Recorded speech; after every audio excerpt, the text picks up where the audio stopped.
Hello दोस्तों, कैसे हैं आप सभी लोग। उम्मीद करती हूँ सभी लोग स्वस्थ होंगे, मस्त होंगे। दोस्तों आजकल ठंड बहुत ज़्यादा बढ़ गई है, यानी कि 10 डिग्री से नीचे ही टेम्परेचर रहता है। ऐसे में हमारे पेरेंट्स की हालत काफ़ी ख़राब हो जाती है और उनका ध्यान रखना हमारे लिए बहुत ज़रूरी हो जाता है। तो देखिए, सबसे पहले मैंने इससे पहले जो वीडियो बनाया था उसमें मैंने बताया था कि किस तरह की आप डाइट उनकी रख सकते हैं। उनकी डाइट की मात्रा में आपको बीज अब ज़्यादा बढ़ा देने चाहिए और जो वेजिटेबल और फ्रूट हैं उनको भी बंद नहीं करना है। उनको आप देने का एक दूसरा तरीका ये है कि उनको डायरेक्ट फ्रिज से निकाल कर मत दीजिए। सब्जियों को आप हल्के गुनगुने पानी में भिगो दीजिए, जिससे कि उनके अंदर की ठंड छूट जाएगी और फिर आप कट करके अपने पैरेट को वो फल और सब्जियां आप उसको दे सकते हैं। दूसरा जो चीज़ बहुत ज़्यादा ज़रूरी हो जाती है वो ये हो जाती है कि पैरेट पानी नहीं पीता है, और पानी नहीं पिएगा तो उसके अंदर और भी समस्याएं पैदा हो सकती हैं। इसकी इम्यूनिटी कमज़ोर हो सकती है, क्योंकि पानी नहीं पिएगा तो जो उसके बॉडी के अंदर जो टॉक्सिक बनता है वो कैसे बाहर आएगा। उनकी बीट के द्वारा ही ये चीज़ें बाहर आती हैं। तो बहुत ज़रूरी है कि आपका पैरेट का मोशन होना बहुत ज़रूरी है। साथ ही साथ आपको उनके मोशन कैसे हो रहे हैं इस पर भी ध्यान देने की ज़रूरत है। कहीं ऐसा तो नहीं कि आपकी पैरेट को ठंड लग चुकी है, क्योंकि अगर पैरेट के मोशन में पानी बहुत ज़्यादा आ रहा है और वो बार बार मोशन कर रहा है तो इसका मतलब ये है कि आपका पैरेट बीमार हो गया है और उसका ध्यान देने की ज़रूरत है। तो पहले मैं आपको बता दूं कि अगर आपका पैरेट नॉर्मल है तो किस तरह से आपको उसको पानी देना है। पानी को आप स्टील की कटोरी में दीजिए। सबसे पहली इंपॉर्टेंट चीज़ तो ये है, प्लास्टिक बिल्कुल हटा लीजिए, क्योंकि प्लास्टिक से बैक्टीरिया प्लास्टिक में और ज़्यादा तेज़ी से पनपता है इस मौसम में। तो स्टील की कटोरी में आप पानी दीजिए। पानी को अब रूम टेम्परेचर से काम नहीं चलेगा, आपको उसको गुनगुना करना पड़ेगा। पानी को गुनगुना कीजिए, अपने पैरेट के आगे रखिए। आधे घंटे से ज़्यादा रखिए मत, उसके बाद उसको हटा लीजिए। दिन में 4 से 5 बार आप अपने पैरेट को पानी इसी तरह से रखेंगे उसके आगे। इसके अलावा अगर आपको लग रहा है कि आपका पैरेट हल्का बीमार हो रहा है या फिर आप प्रिकॉशन लेना चाहते हैं, तो ऐसे में आप क्या कर सकते हैं कि आप अपने पैरेट का जो पानी है उसमें आप रात भर तुलसी डालकर रख दीजिए।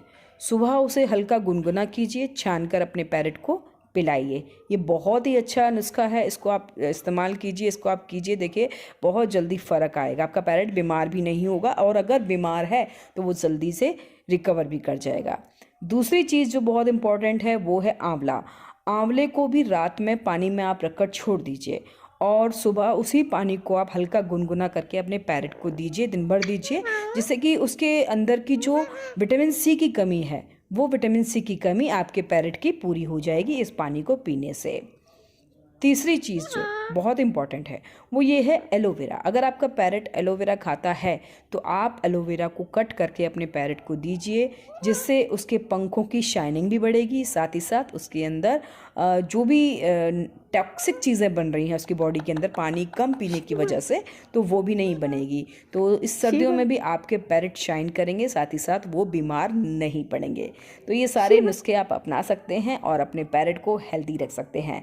साथ ही साथ दोस्तों, अगर आपके पैरेट को सर्दी बहुत ज़्यादा लग गई है, अगर आपको लग रहा है कि उसको सर्दी लग गई है, तो रात में आप उसको बहुत ही वार्म तरीके से रखिए। उसको कंबल उड़ाइए, उसके केज में अगर आप रखते हैं या बॉक्स में रखिए, क्योंकि कई लोग मुझे बोलते हैं कि केज में नहीं रखना चाहिए। लेकिन दोस्तों, सर्दी के मौसम में पैरेट को खुली हवा का ठंड नहीं लगे, क्योंकि आप उनको कंबल नहीं उड़ा सकते, आप उनको रज़ाई नहीं उड़ा सकते, आप उनको कहीं ना कहीं ढक कर रख सकते हैं। तो ढक कर रखने के लिए आपको उनको केज में या बॉक्स में, मैं सिर्फ रात की बात करती हूँ कि रात के समय में आपको अपने पैरेट, क्योंकि रात में ठंड बहुत ज़्यादा पड़ती है और ऐसे में आप खुला नहीं छोड़ सकते अपने पैरेट को, क्योंकि आपने तो स्वेटर भी पहना है और आपने शॉल भी ओढ़ी है, आपने कंबल भी ओढ़ा हुआ है, लेकिन आपके पैरेट का केयर आप कैसे करेंगे। तो उसके लिए ज़रूरी है कि आप उसको केज में ही रखिए या बॉक्स अगर आपके पास में है बॉक्स में रखिए। हीटर मैं बिल्कुल नहीं कहूँगी कि हीटर या ब्लोअर का आप इस्तेमाल करें, क्योंकि उससे क्या होता है कि वो आपके नेचुरल जो मॉइस्चर बन रहा होता है पूरे सराउंडिंग में, एनवायरनमेंट में, वो उसको सोख लेता है। और एक तो पानी वैसे ही पैरेट्स नहीं पीते, और ऐसे में अगर वो जो सांस लेने वाला जो मॉइस्चर है वो भी चला जाएगा तो ये और भी ज़्यादा ख़तरनाक हो जाता है। तो इसके लिए आप उनको गर्मी देने के लिए आप बल्ब लगा सकते हैं। जो पीले वाले बल्ब पहले आया करते थे, अभी भी आते हैं मार्केट में, वो आप आप लगा सकते हैं, तो उससे उनको हीट आप प्रोवाइड करवा सकते हैं। तो बस अपने पैरट की इस विंटर में केयर कीजिए, और अगर पहली विंटर है आपके पैरट की तो आपको बहुत ज़्यादा ध्यान रखने की ज़रूरत है। इन्हीं बातों के साथ वीडियो को करती हूँ यहीं पर खत्म। अगली वीडियो में फिर कुछ नई जानकारी के साथ जल्दी से आएंगे मैं और शिवा। अभी के लिए मुझे कर दीजिए और शिवा को कर दीजिए बाय बाय।